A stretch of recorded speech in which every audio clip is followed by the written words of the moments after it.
Welcome back to Preparing for the Unexpected. Today we are talking with Dr. Heidi Hanna about stress mastery for systemic resilience. Heidi, great first segment, lots of good information in there. Um, the question I want to ask you now is, how do we recognize stress in other people? Yeah, so I think with that, I'm going to go back again to, okay, what is stress? Stress is demand versus capacity, right? So demand's higher than capacity. We have to do something about that temporarily. So a lot of times when someone's in a more acute stress situation, we actually might not notice that. But it tends to be more what I consider like high elevation energy levels.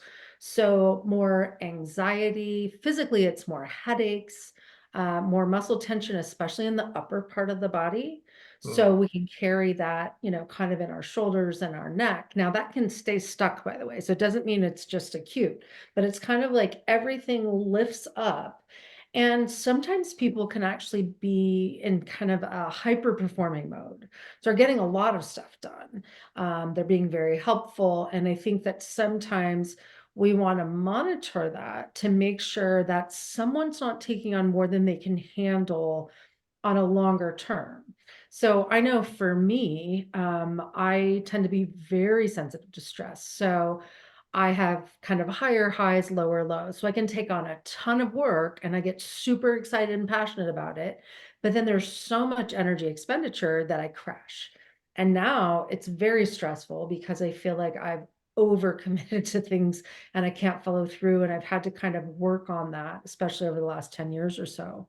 So I think that typically it's almost counterintuitive that someone's really struggling with stress overload is going to be the one that is more avoidant. Their system is slowing down. So they may actually have more sick days at work. They may have more, not that you would necessarily know this as a leader, but they may have more digestive issues, stomach complaints. They may have trouble sleeping, so they may be more lethargic throughout the day. Definitely trouble concentrating, multitasking. And we know really multitasking, we can't do it anyway, and it's bad for us. But even Thank like, you. Thank you. I agree with that. yeah, yeah, So no, many people, well, I would say get it. multi-prioritizing. So we can't do more than one thing at a time, and there's a switch cost every time we shift back and forth. But we can say, okay, these are my three priorities today, or these are my five priorities today. And I'm going to spend this much time on this one and then this much time. But what happens is with the more lethargic, as stress hormones have gone from adrenaline, which is high energy, to cortisol, which is low energy and lethargic, we have a hard time shifting. And so it's almost like we can't leave that where it was. Everything just kind of mounts up on us and is kind of going in slow motion. So I would say look for people who really just aren't physically showing up or who energetically, emotionally aren't showing up or aren't contributing. They may be fearful that if they speak up in a meeting, they're suddenly going to be assigned another task.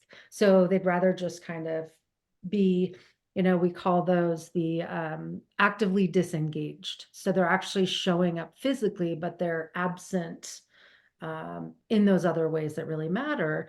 And instead of coming down on them about that, having some sort of exploratory conversation. I always suggest, starting, of course, with the positives of, I appreciate what you've been doing. I know you're working really hard.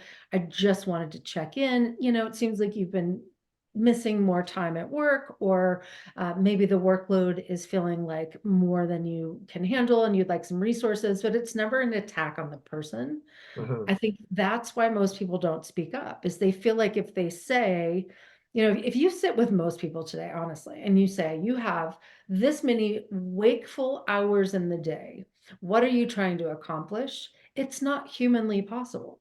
So we're all waking up feeling like there's not enough time to get it all done. And therefore, we're all walking around in a chronic stress state. Mhm. Instead of being able to say, okay, wait a second, I've kind of mapped it out, and this is why coaching, I think, is so critical within organizations. Having someone that's not their boss, they're not being accountable to necessarily from a business perspective, but they can be honest with, to kind of map that out and say, I'm running on empty and I'm running on adrenaline because I literally can't get this all done. I'm making more mistakes. Our communication isn't working effectively.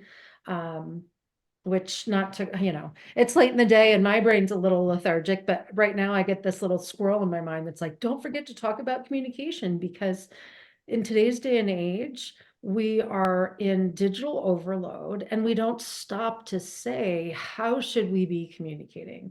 So you've got a person that's trying to finish a project and has to go to Slack and instant messenger and email, and there's reply all on the emails, and it's just never ending. There's a whole new field now called digital wellness, which I think is really important. Having conversations around how do we communicate, how do we prioritize that so that we're not all, I mean, imagine that you have a to-do list and you have 3 devices pinging you at all times Mhm. to respond to something. You can't respond, you have to just react to try to get it away. I mean, it's never ending. And I think it's what makes me feel most worried about the type of work that I do is I can't come in as a energy management strategist and human capital consultant or whatever I am and have all these things draining people on a regular basis. It's not going to get better until we kind of minimize, help people prioritize, and then we can use the stress to fuel us when we need it and then recover and recharge so that we can go back. That's the biggest missing factor is that we don't recharge. We just get to the next thing, the next thing, the next thing. Would it be fair to say that stress can lead to burnout? Oh, absolutely. Absolutely. And there's, again, so many layers to the idea of burnout. As someone who has experienced it many times, and in one case very recently, um, it is, to me, I would much rather feel anxious than burned out. Anxious means I still care. Burnout is like, I don't even know why I'm here. Like I used to be passionate about things. I used to want to help people. I used to want to get out of bed. And when that's gone, you are as depleted as it gets. So if you think of everything in life has this oscillation, the more anxiety energy out goes up, the more depletion and fatigue and burnout comes down, unless you have more of a heart rate rhythm that goes up, down, which is what we're supposed to do. So it can be very scary to get to that burnout phase. And I think, kind of like stress, if someone's experiencing burnout, we can unpack that and say, what led you to get here? At some point, you were so passionate about it, whether it was positive or negative, doesn't matter. There was an energy attachment to what you were trying to do that was so intense and also so prolonged that you depleted your resources. And Mhm. now, unfortunately, most people are too burned out to recharge their resources because they don't want to work out and they can't fall asleep. And, they don't feel like the little things will make a big difference. But again, having gone through that, I can tell you that things as small as prayer, inspirational reading, listening to a podcast, doing light therapy, doing movement, doing something social, watching something funny, all of these things start to nudge our energy back to the point where we feel like we have the capacity to be excited about something again. But most people look to try to find that. Okay, I've got to find something again. I've got to find my purpose. I've got to find my passion. Instead of saying I have to heal and restore my energy capacity so that I'm my true self again and I can figure out what matters to me. It's a different way of doing it, but it's really like bottom up, the same way that the brain works bottom up. Mhm. We have to have the energy first before we decide what we're going to do with it. Correct me if I'm wrong, if you are using some of the examples you just gave, you don't necessarily have to find the passion again in the same subject, Oh, right. right? You could be to get yourself out of, that funk, Hmm. find passion in something else, something that really uh, drives you and lifts you up. Because Yeah. I used to be in the restaurant industry a long time ago, and I got burnt out at one point, and I left a job and I went to another restaurant thinking that it was just the employer that I needed to get away from. And it turned out it was the industry because the first day I was there, I was just, I can't do this anymore. I Yeah, just cannot be here. yeah, I'm tired of this. And I found a different passion, yeah. and that energized me. So giving yourself that opportunity to do that could actually help you find something else and be. Yeah, and that requires, it's a great point. To me, that requires a total brain process. So if we get burned out or stressed or overwhelmed or whatever, our tendency is to use what resources we can to do what we've always done before. So I'm going to fix this one thing and then this will get better. And I think anytime we go through a difficult time, there's a gift in it. And for me, in the last couple years, the gift is exactly what we just talked about. I beat myself up because I had no purpose, no passion. I'm like, I don't want to do I don't want to write a book if I have nothing to say. I don't want to do a podcast if I have nothing to say. I'm like, there's just enough noise out there, right? So I had to really stop and actually say, what I'm gonna do is walk for an hour today. What I am gonna do is start doing yoga, which I used to hate. And I found a great yoga studio down the street with a great owner who's now become a friend. And now I'm gonna do workshops there. It's like just allowing ourselves a little bit of time to restore our energy, because then I really do believe that things show up. It doesn't mean that they just like someone knocks on your door and there's the opportunity, but we now have the energy to mobilize, get out there, listen, read, be inspired, kind of see what shows up, play a little bit more. Unfortunately, most people don't have that opportunity because they're providing for their family, they're working paycheck to paycheck, they kind of need that other thing. But I do really believe that if you don't find passion and purpose in your work, that's actually okay. I think there's too much pressure put sometimes on, like, you have to live every day like you're dying and you have to like do the work that you're called to do. It's great if you can, but there's so many other things you can do. You can be a leader. You can bring mindfulness and meditation into your organization. You could be a good coach, for people within the organization. You could be the best Mhm. listener on your team. I mean, there's just so many other roles that I think allow us to be the best of who we are for any organization, really. And if it's not a good fit, like you found, like I've found with previous organizations, it is much smarter to um, learn that as quickly as possible and get into another situation where you feel like there are some better options for you. Is that where fear jumps in, where people are afraid to, because in the first segment at the beginning, you mentioned you'll take a look at yourself. And Yeah. sometimes it sounds incredibly simple, but it can be one of the most fearful things to really look at yourself and figure out what's going on. Yeah, absolutely. I think fear is one of the driving factors. I also think that that's why spirituality is such a big part. And I want to be cautious here on how I'm defining spirituality, that religion can be part of your spiritual practice, but it could also just be the human spirit. It could be being out with people who are doing positive things.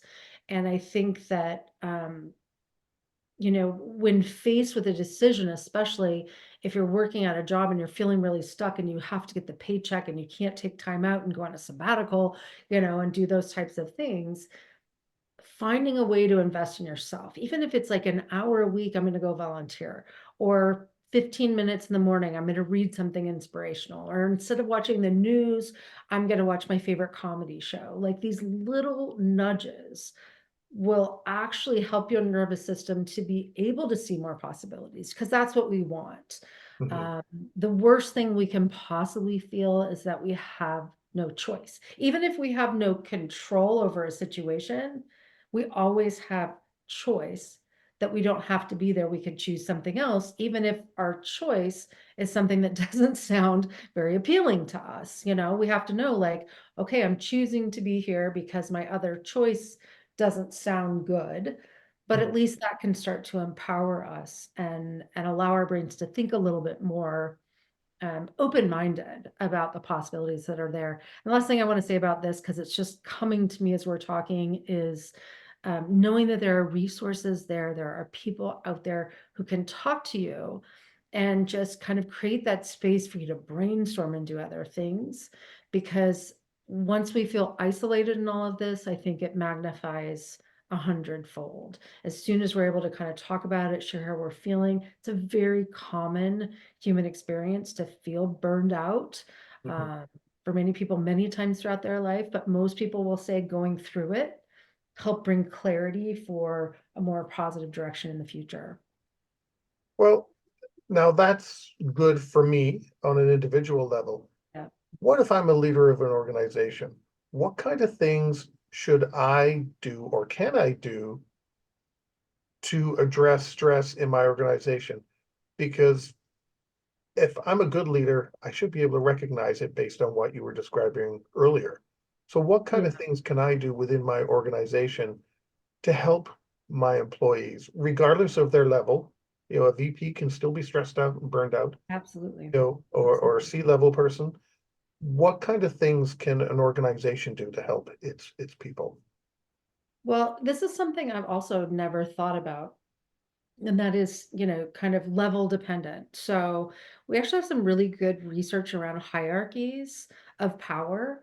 And absolutely, people within any level of any organization are going to have stress. And many times, the most senior people not only experience significant stress, they feel responsible for all these other people. They feel like they don't have anyone to talk to or go to, but they still have more of an element of control than the others.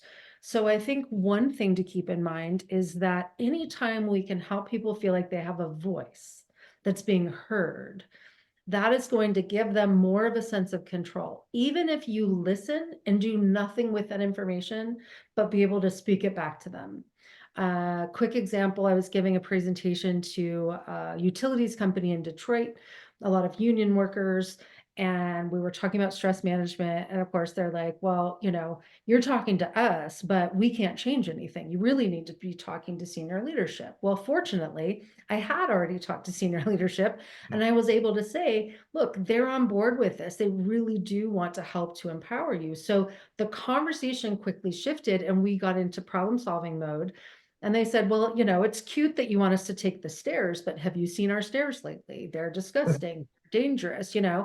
So we took all these ideas, took it back to senior management. Senior management decided to do a stair restoration project. They also put signage and cute little quizzes and things like if you take the stairs, you can join a competition.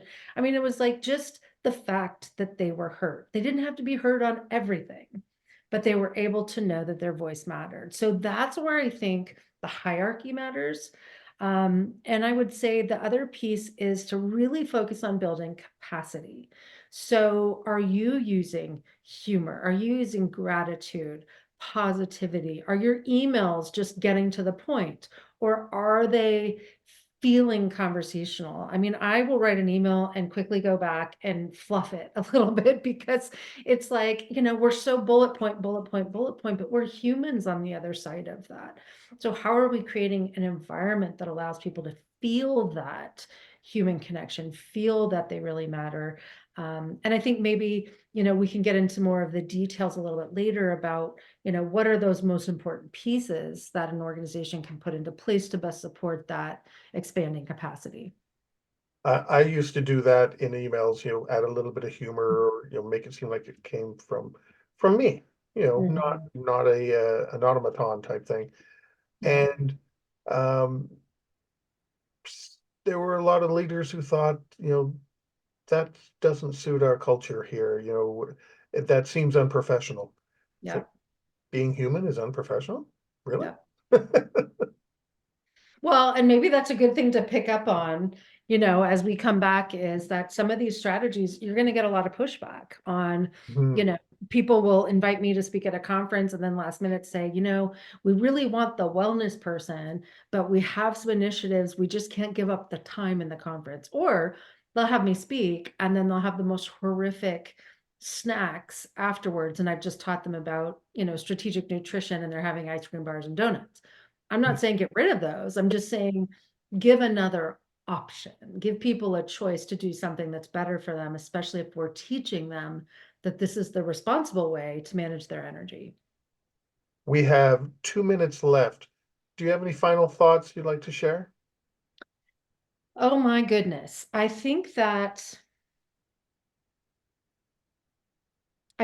breaking it back down to the individual and the human part, even when you said, people will say, well, that's not our culture, excuse me, that's not our culture and it's not professional, is, identify what your culture is and think about, do humans thrive in that type of environment? Humor is not something that's dismissive or makes light of negative situations.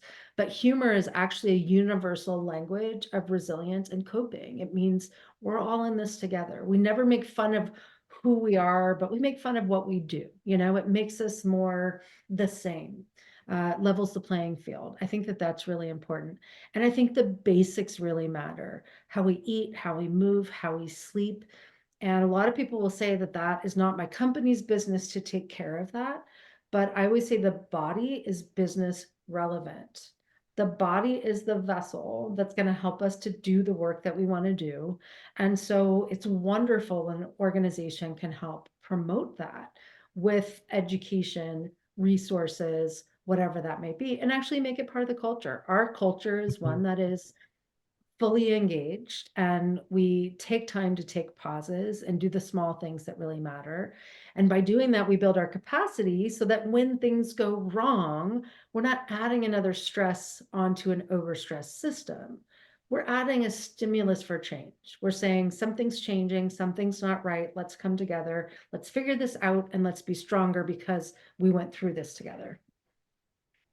And I think on that note, we've come to the end of our show. Heidi, thank you so much for joining us and talking about this. I know in today's work environment, people work from home, going back and forth, uh, going through the pandemic over the last 3 years. There's a lot of stress out there. So I really hope people were paying attention to some of the things you had to say, because I really enjoyed our chat today. Thank you. I did too, and I look forward to talking with you again soon. Yeah, you'll probably be on another live broadcast. Thank you once again. I really appreciate it. And everyone watching and listening, stay prepared, everybody. If you liked that video, thumbs up. If you didn't like that video, thumbs down. But leave me a message and let me know your thoughts. Of course, don't forget to subscribe. And in the meantime, stay prepared, everybody.